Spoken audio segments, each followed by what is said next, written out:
Hello children, welcome back to our e-learning session and Shri GM Donda Primary School. In today's session, we will learn in social science our chapter number 4, how Britishers became from traders to rulers in India. In this chapter, we'll go thoroughly introduction, Wellesley's policy means subsidiary alliance, expansion of British rule in India, Dalhousie's policy means annexation policy, reforms made by Dalhousie and dissatisfaction of people. The main reasons due to which the traders became rulers were: first, Wellesley's policy of expansion; second, expansion of the British rule in India; third, Dalhousie's policy of annexation. Now, children, have you heard the story of two cats and monkey? Yes, I know that you all have heard this story. So, this too is a policy. The third party takes advantage of a quarrel between the two. The British had expanded their empire in India with such policy. By the mid of 18th century, the British had started to emerge as a strong power on the Indian political horizon. Initially, the British took permission to trade in Indian states. To serve their economic interest, they increased their political hold on India with the use of British diplomatic tactics. To expand the British rule in India, Wellesley introduced a new plan which was known as the Subsidiary Alliance. As per the policy, any princely state that accepted the alliance had to keep and maintain the British army as well as keep a British representative in the royal court. States that accepted the subsidiary alliance.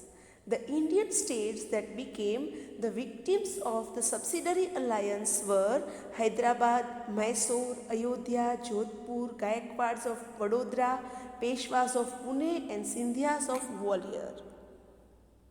In this way, the British could maintain their army without spending any money.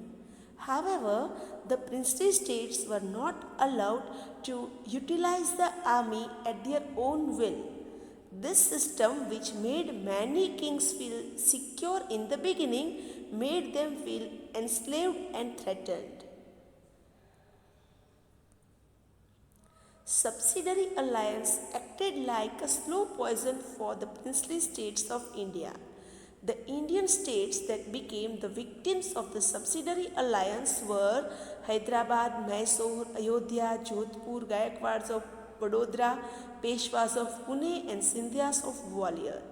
The other states, namely Gorakhpur, Tanjore, Karnataka, Farrukhabad, also suffered at the same fate. In this way, within the span of 7 years, Wellesley expanded the company rule and made the British the supreme power in India. Expansion of British rule. The Nizam of Mysore and the chiefs of Marathas surrendered to the British. The British planned to expand their rule towards the north of India.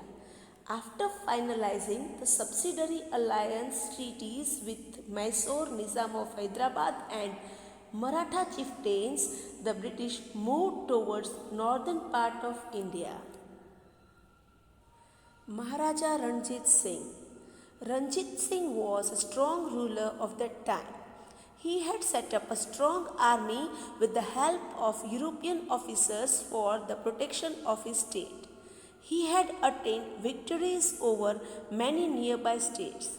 After his death, Punjab suffered anarchy. Governor General Sir Henry Hardinge came to India and brought the Sikh rule completely under the British rule with policy of interference and annexation. They occupied Sindh also by defeating Afghans with the help of Sikh King Maharaja Ranjit Singh. They also wanted to capture the Sikh kingdom, but they could not do so as long as Maharaja Ranjit Singh was alive. Now we will learn Dalhousie's policy of annexation. So, what is annexation policy? The king died without a son, his state was annexed. Dalhousie enforced annexation policy. Annexation policy means to bring the end of the rule of native states and to keep his states under the British rule directly. In the name of misadministration of states, Dalhousie annexed many states. Burma, now Myanmar, and regions of Punjab were also annexed. If the king died without a son, his state was annexed. In this way, Satara, Jhansi, Nagpur, etc. became the victims of policy of annexation. Dalhousie aimed at helping the British traders to make huge profits from the trade of tea, coffee, and cotton by capturing the areas that produced these commodities on a large scale. To merge the British rule in India and to run the administration smoothly, many changes were introduced by Dalhousie in India. Changes introduced by Dalhousie in India. During his time, the railway line was started between Mumbai and Thane. The modern postal system started in India and wireless system between India and England too was introduced during his tenure. He passed laws to ban child marriage and advocated widow remarriage. English education spread in India during this time. The first 3 universities in India were established in Mumbai, Chennai, and Kolkata in the year 1857 CE.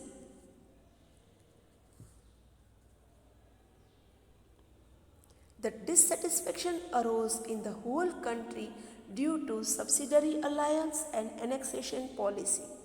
This dissatisfaction resulted in the freedom movement of 1857.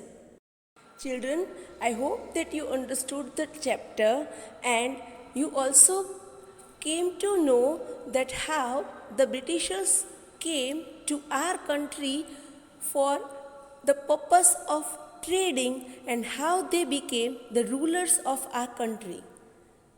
The link that we are providing will help out you to understand the concept and copy down the PDF in your social science workbook with pencil with good handwriting.